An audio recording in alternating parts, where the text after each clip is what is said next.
Finest cards. We've seen a little bit of them in MLB The Show 21 so far, but in case you don't know what finest cards are, in case you are confused, they are a series of cards rewarded in the game, usually one per team for that team's best or one of their best players for the current season. So, with the upcoming release of Team Affinity Season 5, there's a really good shot that they drop this year's finest, the 2021 finest, for Team Affinity Season 5 and the 19th of this month. And a lot of people have been asking me which players I think will get the finest cards for each team. So, since we are about a couple weeks out from it, I'm just going to go out there and take my guesses, talk about which cards and what these cards are going to look like very likely, and what we can potentially expect in the upcoming Team Affinity Season 5 release in MLB The Show 21.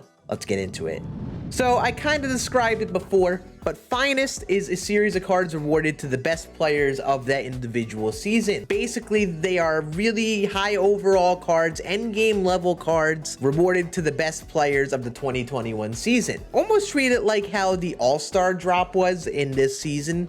Halfway through the year, any player that was an all-star had gotten a high 90 overall card for their team because they were one of the best or the best players of their teams at that point. You could likely see the same type of style of drop with the upcoming finest cards. And they'll likely have quirks like the All-Star Game cards, so guys like Trey Turner and all that who are really good because their quirks are also going to be very good for this type of drop. Also, keep in mind there are a lot of factors that go into who gets finest cards usually and who does not. For example, if you have players that have other diamond cards that are 97, 98 plus, they are definitely a lot less likely to get a card.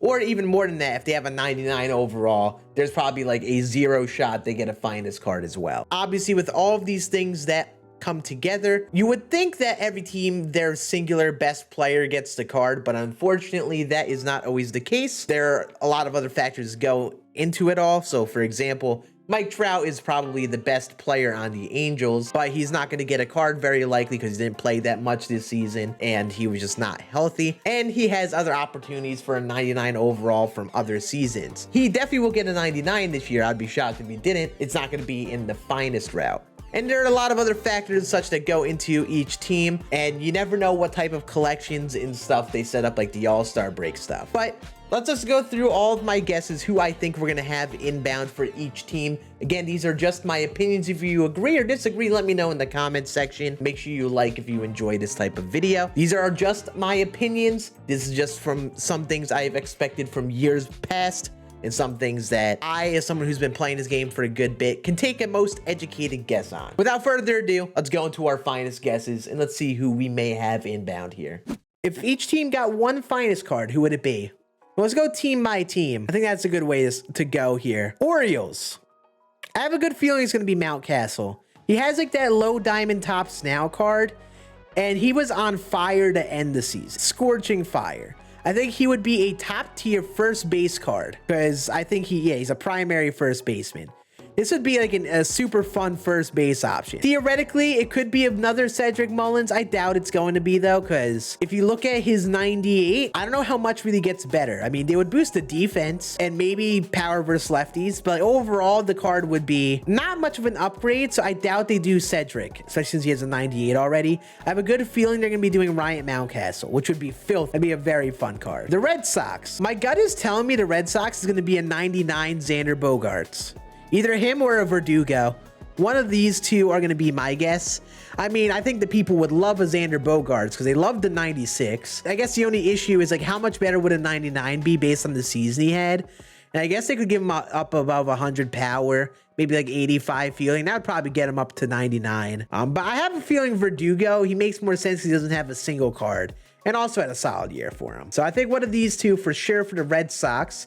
Yankees, I think it's got to be Garrett Cole. Doesn't have a boosted card yet. And it kind of lines up for him to be the finest card, no doubt about it. If it's not, low-key, you could see a Jonathan Loaizaga card in some way, shape, or form because he had a very good year. He's a low silver card, but he had a very good year for a reliever, and like they give him the Devin Williams treatment like he got last year. I'm thinking Garrett Cole. It lines up for it to be Garrett Cole. The Rays are interesting. Zunino is one of their better players. He's a 96. Maybe they can give him a 99. Is it going to happen? Probably not. McHugh actually had a good year, but I doubt he would be their one card. My feeling it's going to be Brandon Lau. I have a feeling they give Brandon Lau a 99 overall with good power versus both sides. There aren't going to be many second basemen, I don't think. So I think it makes sense to give him a second base card. I think it's going to be Brandon Lau. Yeah, Yankee killer Brandon Lau, sadly enough. The Jays, Bo Bichette, 110% is going to be Bo. Bo probably makes the most sense. You could see them try to slip in another, like a 99 Semien, because Semien probably had the best season as a second baseman in the league. So like maybe they find a way to give him a 99 overall, but they don't make it the team's card.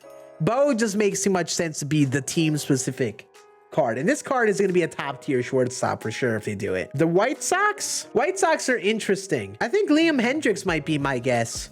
Again, he has a 96 All-Star card. And you know, this card actually is pretty good. I just don't know how much better a 99 could get. They could do Hendricks. In terms of people who played well this year, I feel like he makes the most sense though. Robert is a 98 recently. Kimbrel is a 97. Rodon has a 97. Grandal is a 97. Like all these dudes have cards. So like, I have a feeling it's gonna be a better Liam Hendricks. Indians are interesting. Did Bieber play much this year? I don't know how much Bieber played. But if Bieber played a good amount this year, I think it would be him, but I don't think he did. I think Class A, and a really good Class A card really makes sense for this. Like a top tier endgame reliever type. I think Class, yeah, if Shane Bieber's out a lot of the second half, I don't think him. I think Class A. Class A, I think, is the guy. It just makes too much sense. I mean, he doesn't have a single boosted card. They've had plenty of opportunity to give him a boosted card. And, you know, an outlier cutter, people would freak out about a boosted Class A. Tigers are interesting. I think it could be Scope. It could be Scope because he had the best overall year. Definitely would be my basic pick. But you also could see them stretch and do Casey Mize, who has a meta pitch mix, or a near meta pitch mix that people used to love his Future Star card last year. And then Akil Baddoo, who I also had a solid year this year. I think you could see one of these three, but I'm leaning Scope. Scope, I think, is the guy. His best card's a 95 only. So they could take a card like this, make it more well-rounded, give him a little better defense. The team that's really interesting here is the Royals, because like their only really notable player was Salvi, and he had an unbelievable year. I wouldn't think it's out of the cards to see a Salvi with just more well-rounded hitting attributes. You have this Salvi that basically is that, but they could give him even more contact. Like a lot like Endgame Salvi last year. This card was very good. But if they gave us a Salvador Perez with like better attributes versus righties, I could see that. But also, you could see them, they may go the route of just being basic, giving us a Nicky Lopez who had a solid year. Or maybe a Mondesi. Maybe they want to be nice and give Mondesi. But I feel like Mondesi didn't play much this year. If you guys remember how Jose Iglesias was treated last year, I mean, the Twins are really interesting too. Again, my gut would want to say Taylor Rogers, but how many relievers do they come out with? You could say Jorge Polanco since his best card is a 96. I could see them trying to bump him up to a 99. I mean, also in that respect, you could see a Buxton too, but Buxton was out a lot of the year. If Buxton was healthy, he would be the pick. If he was healthy most of the year. Yeah, not Mondesi. Probably not going to be Mondesi. Astros, if there's a lock, it is Kyle Tucker. Unless for some reason they finally give him a postseason card, but I don't think it's going to happen. He had the opportunity to do that. A Kyle Tucker card is 100% going to be this team. No doubt. Unless for some reason they find a way to give him a postseason card, then maybe they do like a Correa. Yeah, if Kyle Tucker wins like World Series MVP, then maybe they do him. And then they go for a Correa. I mean, you could maybe see a Yuli Gurriel too, but I think the real most wanted second pick would be a Correa. Maybe a better Kendall Graveman. Angels, I think Raisel Iglesias. It's funny how I didn't think like there would be that many relievers, but it seemed like there's a very good possibility a lot of teams get a reliever card. And Raisel Iglesias hasn't gotten like a crazy boosted card ever. And he had a very solid year for a reliever. I could see him getting a 99. He would be my pick. I mean, he has a card, Ohtani. Trout, likely will get a card in another avenue. He didn't play much this year. And, you know, Rendon, Jared Walsh, he has a card, Rendon. Jared Walsh has a card. For the A's, this is interesting. I think it's between Marte and Bassett, I would say, if I were to pick one of two. And I think it's going to be Starling Marte, man. I mean, he was very good in the half that he was there. Or the about half season he was there. And just a well-rounded player. This card, like, he could use a boosted diamond card. Like, he's someone that is a good player that deserves a good boosted card. I could see him. Or they could just find a way to give Chris Bassett a card, which would also be very good. Because, again, meta. Yeah, the Mariners are interesting. I think it's got to be Mitch Haniger. Like, I think it has to be. But, you know, knowing how SCS is mean to the Mariners sometimes, they might just do Paul Sewald, which would be a generally underwhelming card. You know, it'd be probably a solid reliever. But I think Haniger has to be the guy. He was just there, big part of that team all season. Give him a 99 card. That'd be so fun, man. Talk about an interesting team. The Rangers are interesting because Adolis was probably their most standout player, but was ice cold later in the year and already has a 97. If I were to pick anyone, I think it's got to be Kiner Falefa. While you may look at the attributes, think he may be a little underwhelming, he could be a good catcher. If they treat him like a catcher card, give him a little bit of speed, like raise up his speed maybe a little more to be like a real Muto type, and like boost up the hitting attributes, be pretty well rounded. Like he could be glitchy. He might not be the best, most appealing catcher, but he could be a catcher. But like, yeah, this is a tough one for the Rangers. They could also do Nate Lowe, give him a 99 because he had a solid season all year. I think honestly, I think the most wanted would be like another really good 99 Adolis Garcia. At the end of the day, you know, this 97 wasn't bad, but he was actually a good defender this year, from what I had heard. So, you know, they could give him better defense and make him just like a bit well-rounded hitting wise. So the Braves are interesting. Austin Riley is an MVP candidate type guy. I think he wins MVP, but he's up there. He was their standout player this year. He probably had one of the best overall seasons out of everyone. He's a low gold. I think he would be my pick for their finest card, just because he just had a very good season this year, man. And also Freddie Freeman, who would be the other pick, has other opportunities to get a boosted diamond. You know, you give him an MVP card or a card from another year. So if you were to ask me, Riley's the guy, I think. Marlins are interesting because you have 97 Trevor Rogers, but honestly, I think Alcantara is going to be the guy. I think he's going to be the guy to get the finest, and also very good pitcher with like high velo sinker. He's got absolute cheddar. It'd be sick if they gave him a 99 overall because the Marlins are interesting. They don't like have any crazy player to like give a boosted card that had like a really good season. But, you know, they could low-key go for Pablo Lopez, who played most of the year, I think, and give us another Trevor Rogers. It could be one of those two. But I think Sandy's going to be the guy. So, yeah, we talked about the Mets before, but we'll mention it here. I think Stroman or Nimmo. I'm leaning towards Stroman, though. I think he would be a more exciting player. Nimmo, however, could be a glitchy type outfielder with good defense, good contact. Honestly, Nimmo could be good, but I think Stroman would be more exciting with the sinker, cutter, fastball, slider. Like, if he got a 99... he would be one that's very good, but honestly a little slept on like Lance Lynn's card last year. So like, I think that would be the way to go. Now we go to the Phillies, not Harper, Zach Wheeler, Cy Young candidate. He has that 94 card, so he has way more room for a 99. He had an unbelievable season, Cy Young level season, whether he wins it or not.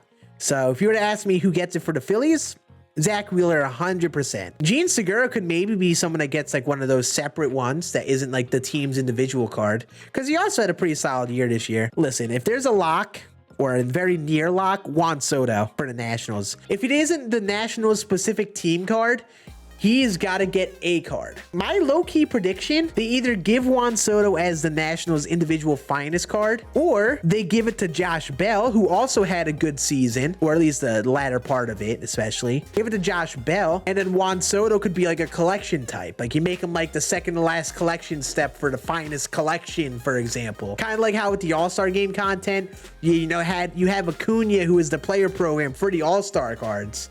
So he got a 99. But also you had the collection for Ohtani. Maybe they treat Soto like that and give him a finest card. It's a collection type. Because I think this card would be really good. Cubs are interesting. Because Schwindel has a 95. And, you know, he very much could get a finest card. But he wasn't there for that long. Patrick Wisdom played a fair amount of this year. And I would say is their team's MVP based on who played on that team this year. So I could really picture him getting a 99, a third baseman with good power. He would be my pick, I think. I mean, Schwindel was there for such a short time, but had a big impact. But at least he has a boosted card that's like near end game. Patrick Wisdom has the early game Tops Now card. He had gotten this like forever ago. This was back in May. So I could really see him getting a 99 overall. From what I've heard from Cubs fans, he would be the guy that was like their team MVP based on, you know, how long he was with them. The Reds are really interesting. No, not Votto. Probably not Castellanos. Maybe you could see Tyler Mahle, but that would kind of be underwhelming if you were to ask me. I could see maybe Winker getting a 99 overall. Give Winker a full-blown 99 overall card. Jonathan India. Forgot he's like down here. You could see India as well. But I don't know. It's really tough. The Reds are a tough one, man. Because like India would be like a logical pick since he's a Rookie of the Year candidate and had a solid year, but he's a low overall in comparison to a lot of the other players they have choices of, so it could be India. We'll see what they do. Brewers are also interesting, but I think Corbin Burns. Give us a 99 Corbin Burns, and this is going to be like DeGrom 2.0, scary good. High velo sinker cutter is just so good. And like a lot of people, including me, liked his 93 overall monthly award card. That card was absolutely disgusting. And now you give him a 99, which is, he's deserving of a 99. That's a Cy Young candidate there. Finest Brewers locker room wall. Facts though. Honestly, Burns would be better than last year's Kluber because he throws a lot harder. But yeah, he would be a lot like that type of card, 100%. Maybe they go low key as well. Maybe they give Brandon Woodruff a card because he doesn't have a boosted card as well. Pirates, gotta be Brian Reynolds. Gotta give us a 99 Reynolds. He has a 95, but he was their guy this season, 100%. I mean, maybe to get a little interesting, give us Stallings or Bednar. I know Bednar's a solid reliever, but nah, it's gotta be Brian Reynolds. It just all adds up to be him. Cardinals. Cardinals are interesting because Arenado, O'Neill, Bader all have cards. And Goldschmidt, you could see a Goldschmidt for the Cardinals. He also had a lot of really good years as a D-back. So they could also go out of their way to give him a card from his D-back days. But there's a good shot to give him a finest because he had a very solid season this year, especially at the back end. I could see him or Gallegos. One of those two I could see getting cards. Because Gallegos also is a very top tier reliever. D-backs, I think it's basically a lock for a Ketel Marte. I think he's basically a lock. He only has the 42 series card he got at the start of the year. If there's who else is on the D-backs that is somewhat solid?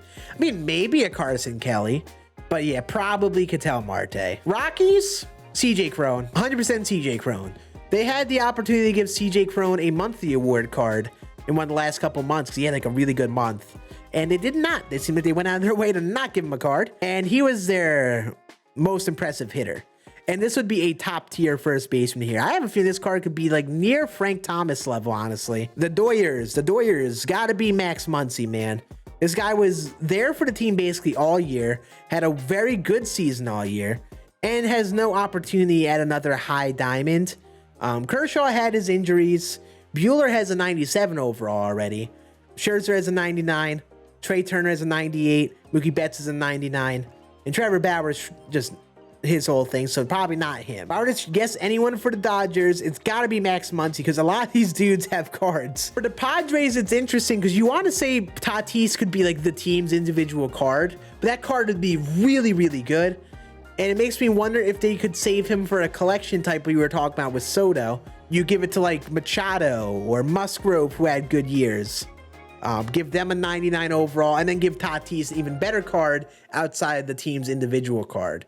But if I was to pick one, Tatis 100%. And then the Giants. The Giants are interesting as well because Posey is like Freddie Freeman, where he had a really good year this year, but has had plenty of years past where he could get like a 99 overall card. Easy. It's not going to be Kevin Gossman, though. It could be Brandon Crawford. Like, I could see them doing a Brandon Crawford, to be honest with you. That one monthly award card, 90 overall. And he had a very good, well-rounded season. And this card would have good defense, good power. He would just be a slow shortstop. And there we go. Those are the finest for each of the 30 teams, at least who I think is going to get them. I mean, I don't think there's any right answers. They're all just guesses based on trends they followed in years past.